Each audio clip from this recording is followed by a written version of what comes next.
So I'm going to be doing a double feature for this video. This first game is called Hyperrogue. Well, I'll just show you.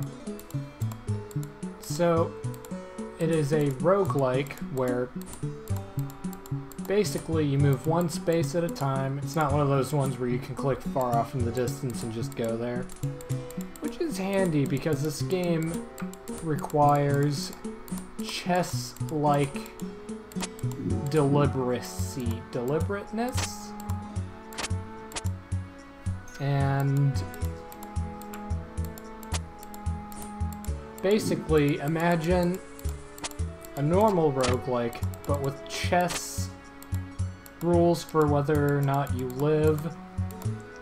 Basically, you kill everything in one hit, but if you get trapped in such a way that you can't move somewhere without getting killed, then you lose. For example, if I got another person stuck there with me, I would have died. Also, there are different worlds that you can enter, and they seem to be non-Euclidean because when you go through one part of it, it seems to be, or when you're on one side of that wall, it seems like a circle enveloping an entire zone. But then the other side, it's the same for where you just came from. So in this place, the floor is constantly falling as you step on it, so you have to just keep moving. You cannot attack anything. And that's tricky because there's a lot of running dogs chasing after you. If you right-click, this white dog is able to run all the time. It is the only creature able to survive and breed in the land of eternal motion. That means that these dogs fuck while running. Oh, and I just picked up an orb of safety. So right-click. One of the few things that does not cause the floor to fall in the land of eternal motion. Oh, yeah, shit, I auto-completed that sentence incorrectly.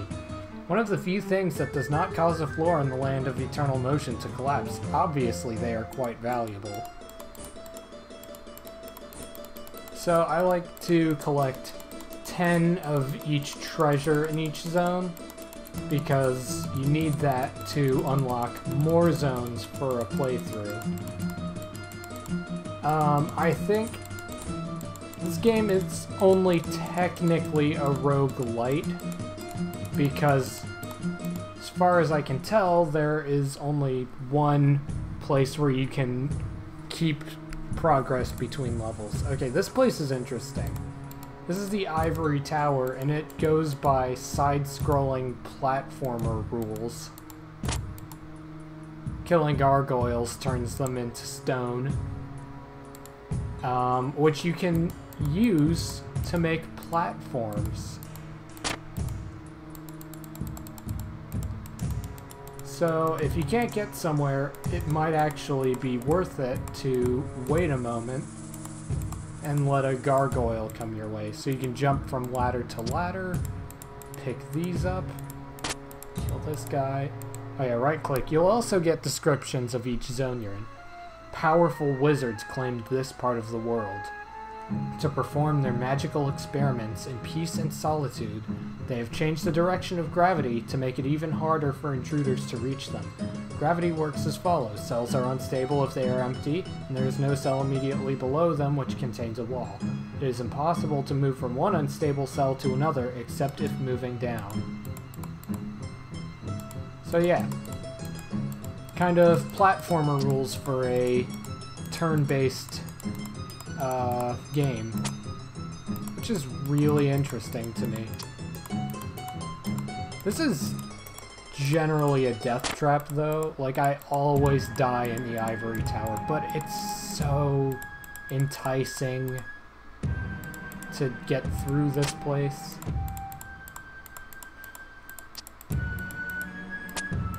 Yeah, fuck off.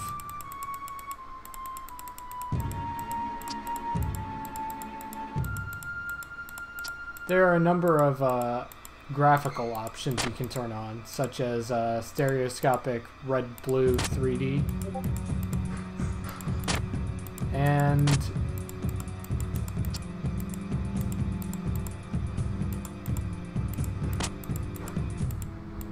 there's also the option to change the 3D effects of each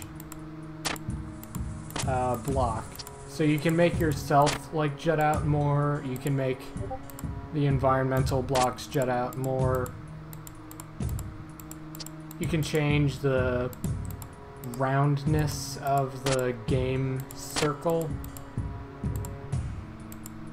No. Yeah. Not get. Ooh, what's that? Simple servant of the master of the ivory tower. Yeah, I'm gonna have to go somewhere like over here. I'm thinking. Ooh. What's that? Orb of matter.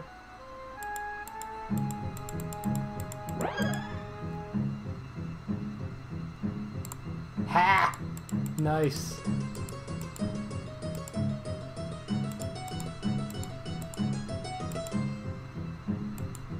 Whoops. I might have to head down so that I can escape, because I think down is the only direction to go to get to somewhere else. Not actually sure about that.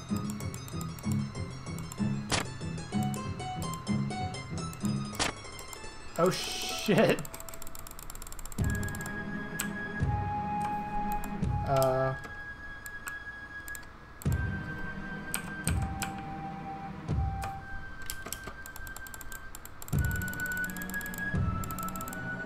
Oh, ghosts are coming. I think this is where the run ends.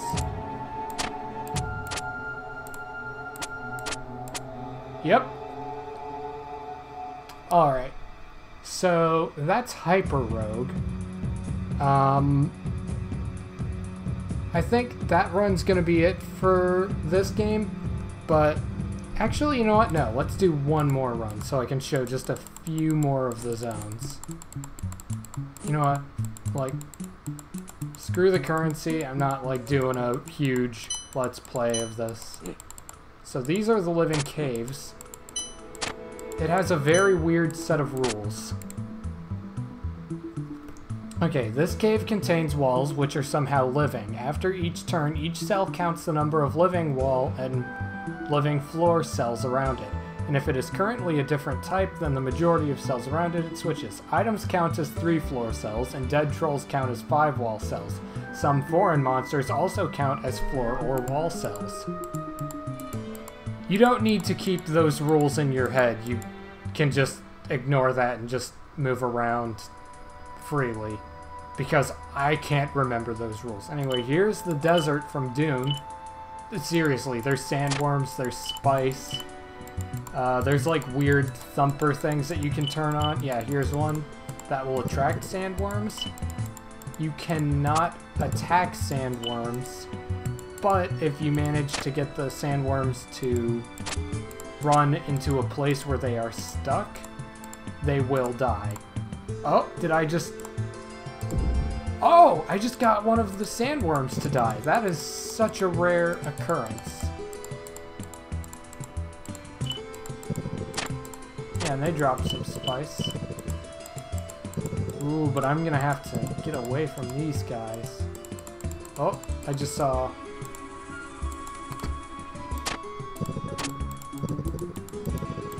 an important place. Ah, but I can't get there because... Oh... I am a wanted man. Oh, God. Okay, back into snowy zone.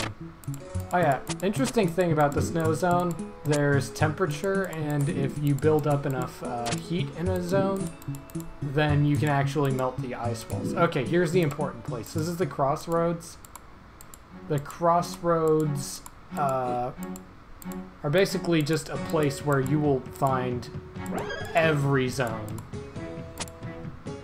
So currently I have a shield, so if anything goes wrong... Oh, never mind. Normally, when everything goes wrong while you have that shield, it stops you from dying. Okay, there's the Land of Eternal Motion. Here is the Alchemist Lab. So, the rules here are pretty fun. Whenever you kill a slime monster, every cell around you turns into the same color as the slime that you killed. You can only walk on... or you can't step from one slime color to the next. So you have to change the color of the floor panel that you're already standing on. What's tricky is that the elixir of life will disappear if the slime colors over it.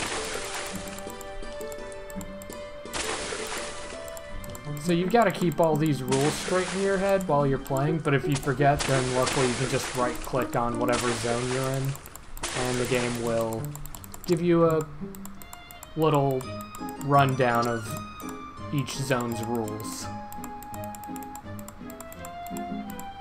Kill, kill.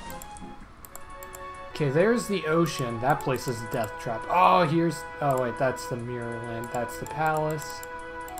Is my favorite place anywhere? Mirror Land.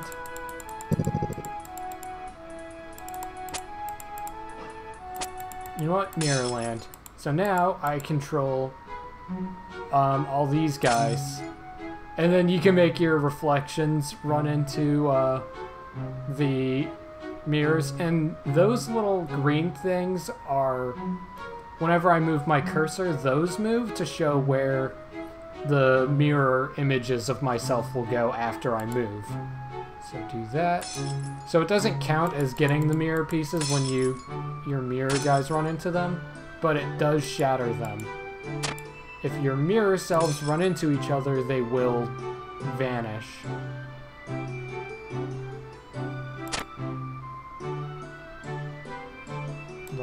And...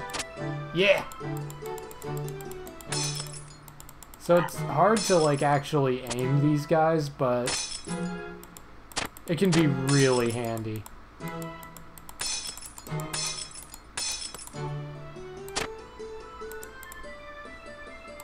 Ha! Okay, there's the living fjord. It's like the living cave, but you can, like, use a boat to go on the water, I think. Here's my favorite place. It's Minesweeper as a roguelike. The thing is, here it is. This minefield has been created by the bomber birds to protect their valuable eggs. Mines explode when they are stepped on, creating a fire all around them. This fire never expires in the minefield. If you don't step on a mine, you know the number of mines and cells around you. These numbers are marked with color codes on the cells you have visited. Once you've collected 10 bomber bird eggs, stepping on a cell with no adjacent mines also reveals adjacent cells. Collecting even more eggs will increase the radius. Additionally, collecting 25 bomber bird eggs will reveal adjacent cells even in your future games. So I've collected 25 bomber bird eggs in the past, so now I have that as a permanent buff. So instead of like having to right click on a space, the game will like auto mark any mines that you find if you just walk onto an adjacent spot that will deduce that. Okay, so there's 2 there. That means this is fine, this is fine. Okay, 2 there next to this 2 mine thing, so that's good. I've gotten to the point where I see green and I'm like, yeah, that means 2.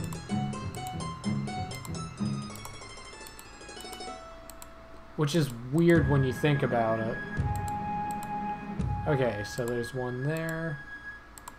Means I can go there. Yeah, the idea of combining Minesweeper with a roguelike is just genius to me.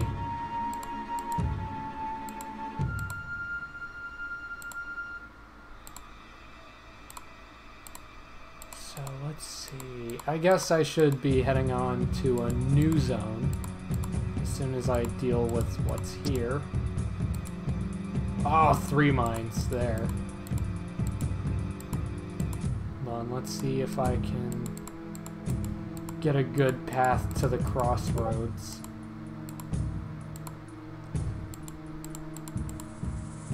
Ooh, this is tricky. Okay, maybe I'll have to go to the crossroads over there.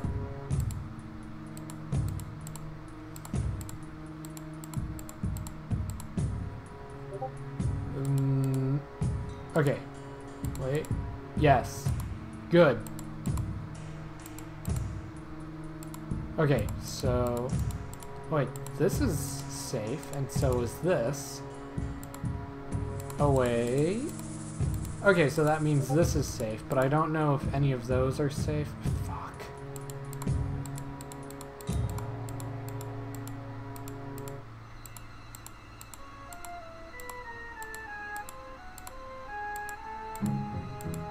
Oh, okay. Home free, into the living fjord. Oh, there's the Caribbean. There are some zones that you can only get to from within other zones, which is interesting. Fjord trolls leave a wall when they die, causing the living fjord to rise around it. Contrary to rock trolls, items around are not destroyed. Oh, jungle. Okay, so this one's interesting. Oh. Well, never mind. Basically, the plants go out, or the vines of each vine of the plants will extend by 1 clockwise each turn. And if you get to the center and destroy the blue one, then you'll get a ruby. Anyway, that is Hyperrogue, and I will move on to the next game.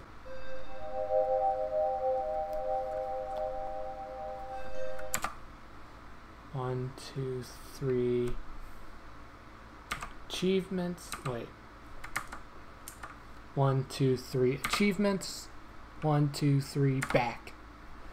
Okay, welcome to Hydra Slayer. And the reason this is a double feature is because this is also a roguelike by the same developer, but it seems to be made in some kind of roguelike maker program. Kind of like RPG Maker, but specifically for roguelikes. So this game's closer to a traditional roguelike than Hyperrogue was, but there's some shit here. So, basically, if you look closely, each enemy has a certain number of heads. On the right side, there's the names of... Well, on the top right, there's my weapons, and it shows how many heads it will take off of a Hydra. Below that is each Hydra, or the number of heads on them, and their element, and how many heads they'll regrow after you attack them with a given weapon. If I hit the green Hydra next to me, I'll get rid of a head, but it will also add 1 head. If I hit it with the frozen machete, then I'll get rid of 2 heads, and it will add 0. So it's still alive, and it has 1 head left. Luckily, I have my acid dagger. Oh yeah, another thing. If you have, or if your weapon removes more heads than a Hydra currently has, nothing happens. So you need to have a weapon that removes less or equal to the amount of heads that the Hydra you're attacking has. So I can do that. That Hydra has 2 heads, so I can just kill it right away. Let's see. Potion of Knowledge. Wait, yeah, Potion of Knowledge. That will tell me the most efficient way to kill nearby Hydras with just the weapons that I have on me. So I can kill this Hydra the same way I killed the first one. Remove 2 heads, remove the last one. Scroll of Transmutation will change the material of whatever weapon I have in my hand currently. Or whichever one I currently have switched. This one I can just kill right away. This the Flaming Saber, I think, will be a 3-head weapon. If I press G... Yep, 3 heads. These mushrooms work on the same principles, except they can never grow back. So, 1 head, switch to my 1 weapon. Okay, Powder of Cancellation, I think, is an item that makes it so you cancel the growth of Hydra's heads. That one has 3 heads, and since I have a -3 weapon, I can kill it in 1 hit.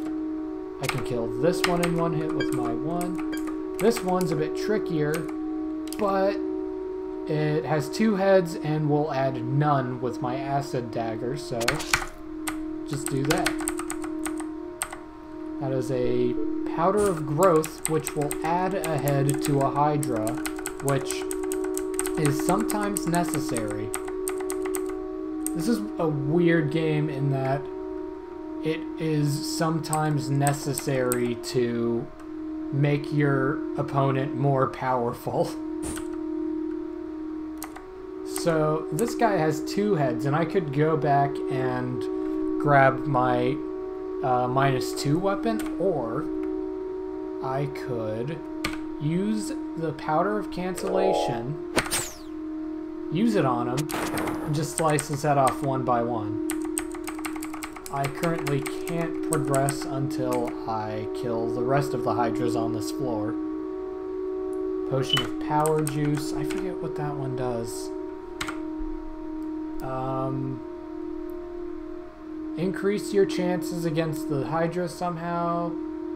Decrease your chances of getting friends once you return to society because it makes you somehow more like a Hydra. Not sure what that means. Does that mean I get more heads?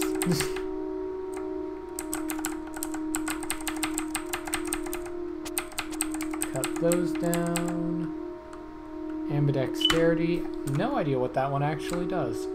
Allows you to attack with several weapons at once. A greater control of your arms comes at a cost of losing control of your legs, so the effect wears off when you move, i.e. change position after using the powers. So this is like further from an RPG than it is a puzzle game. Level completed. And now I'll go downstairs, and right away I could kill this guy. Oh, so on the right you can see that acid Hydra, if I attack it with my acid dagger, will multiply its heads by 2, which is not good. Whoops. I accidentally gave that Were Hydra an extra head, I think. Well, currently my Flaming Saber removes 3 heads and adds 2 heads to that Hydra. So if I remove that, that'll bring its heads down to 3, which means kill it in 1 hit. Wait a second, actually, remove 1 times 2. Oh! Okay, nice. I don't really have the words for how that works, but it worked. Okay, look at this thing. Golden Saber. Yeah, I can do with a change. Weapon charge. Weapon charge allows you to charge through enemies. Scroll of the Big Stick increases how many Hydra heads you remove by 1. Oh, fuck. So that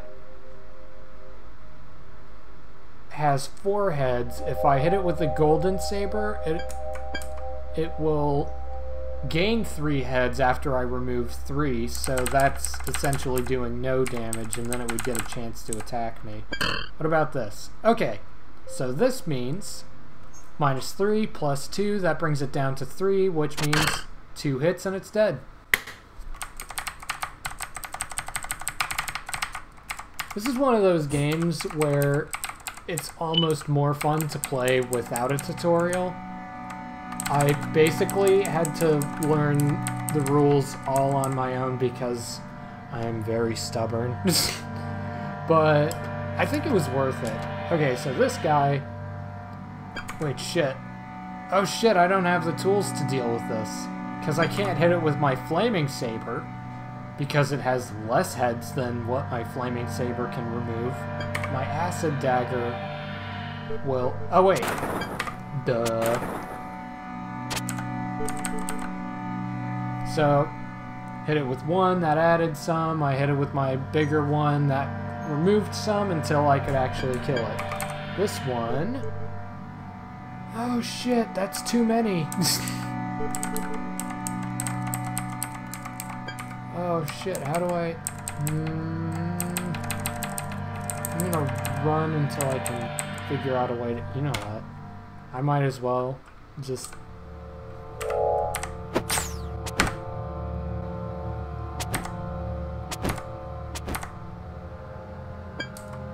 Wait, shit. I forgot to switch, weapons. Oh god, I'm almost halfway out of health. Scroll of the big stick. I might want to use the scroll of the big stick here. I'm gonna use it on... Oh, I used it on my knife. Now it's a machete. Shit. I'll use another one on my other weapon. So, -2 and -4. -2 plus 3, so that'll bring it up to 4, which means I can kill it in one hit with my flaming short sword. Ooh, throwing weapon. Not a fan of those. I don't want to throw stuff. I want to keep my stuff. Okay, so I don't have anything to deal with the mushroom, so I'll drop something, hit that, grab my weapon again. That thing has 6 heads, but if I attack it with my flaming short sword, since it's ice, it will regain 0 heads, bringing it down to 2, use my acid machete, 0, it's dead. This is such a satisfying game to learn. This one just has 4, so I can just kill it outright. This one's trickier. -2 plus 3, that means it'll bring that up to 4, so hit that, change, yep. Level complete. This is such a cool game!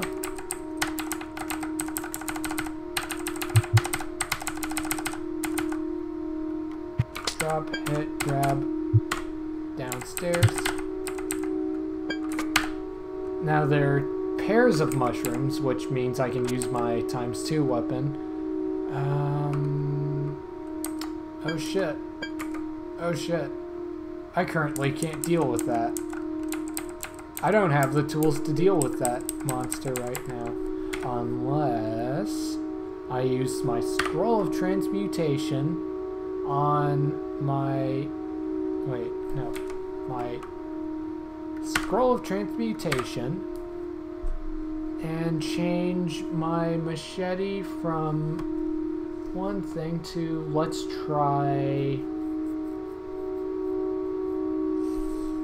Hold on. So the thing I was fighting was ice. Or no, storm.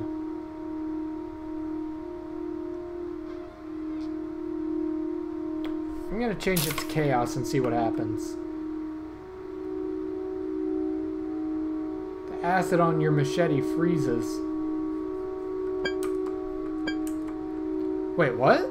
Okay, I don't actually know what happened there.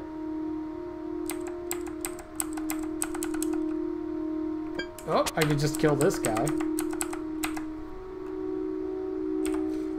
Frozen machete. I'm gonna do a transmutation again. Yes. Okay. So currently it is an ice or a frozen machete. So ice. Select the material. I'll just press a random one. How about acid? Ice from your frozen machete melts in bare bone is shown. Okay, that's still not helping against this storm guy. Another transmutation scroll. Oh, I have no... Oh, fuck. Oh, I'm dead. Okay. I'm going to quit this character, and I'm going to show you some neat stuff. Neat stuff that you might not necessarily want to do. So you can open up the options menu in this. Go to graphical modes. First person perspective. Okay. It just basically just closed the window and opened it back up with the different graphical style. So let me just sync test real quick. 1, 2, 3 left, 1, 2, 3 right. Okay, what you just saw there was the staircase. The walls render first, so the staircase looks kind of wonky. I would not recommend playing this game like this. Maybe there are games that work better with this perspective, but it could also be an issue with my computer. Kill this guy like this. Oh yeah, and there's a little mini map on the bottom that shows you a more detailed view of things. So let me just expand that a bit. And I just crashed the game by trying to zoom out of first person, which was a dumb idea. Anyway, don't play that game in first person. Stick to third person, or not third person, because that also crashed the game. Just stick to tile mode. Anyway, that's Hydra Slayer and Hyperrogue, two very good roguelikes by the same person. So, yeah.